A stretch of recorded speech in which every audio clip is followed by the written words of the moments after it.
There's this concept that I've been internalizing lately, which is do not compare your chapter 2 to somebody else's chapter 20, your chapter 5 to somebody else's chapter 15, your chapter 7 to somebody else's chapter 11. I am experiencing this right now with software engineering and with YouTube. So with software engineering, it's wild how far I've come. I remember when I first started my first job as a software engineer, I would have no idea what was going on. I would be trying my best to do everything I could, but it was really hard for me to follow the technical discussions at work. The code base was really, I didn't really understand the code base except for like certain portions of the code base, and I would really try to grab tickets in those portions. Whereas now I understand multiple repos pretty well at the org I'm at, and multiple systems pretty well. I'm able to speak to the capabilities of multiple systems pretty well. I'm able to bring ideas to the table on how we can improve these systems. Still though, I see people who are way more technical, who just have have so much technical knowledge and way more experience, way more ideas on how to build things. I see people who are able to communicate ideas way more effectively.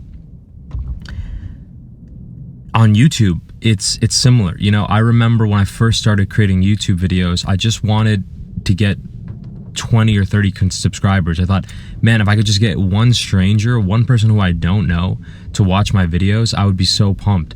Because right now I just putting them out into the void. I remember thinking that.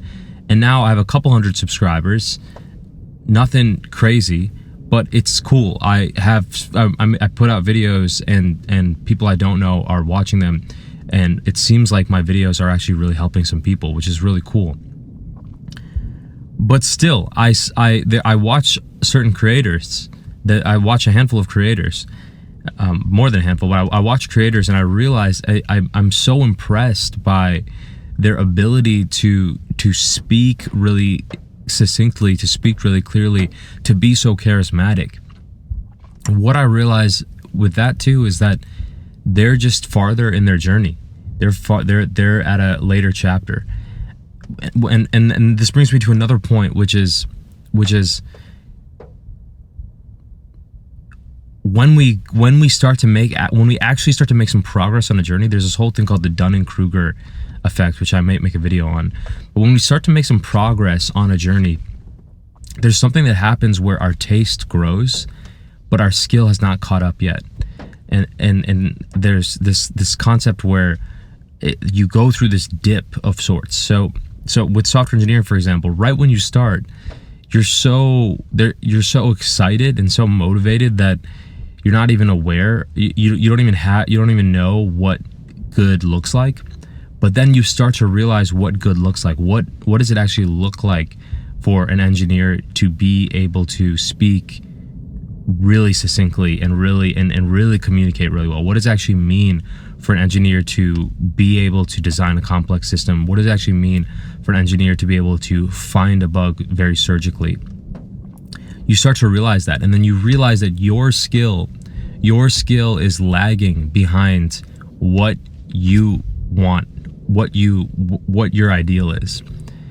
And then then there's frustration that gets created there. Same thing with YouTube. You realize that there are creators who are speaking in a way that is really strong, and your ability, I'm speaking about myself, my ability to create videos, my ability to speak to this camera is not as strong as my taste, as what I want and my ideal is. So then you get in this spot and you deal with a little bit of frustration.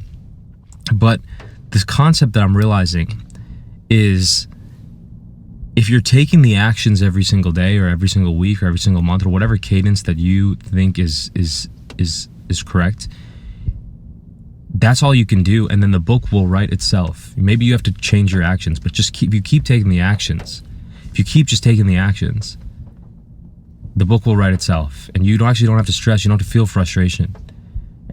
And also, another concept is that there's always going to be a next. There's always going to be someone better. There's always going to be another level, another chapter that you want to get to. So that's another concept, which is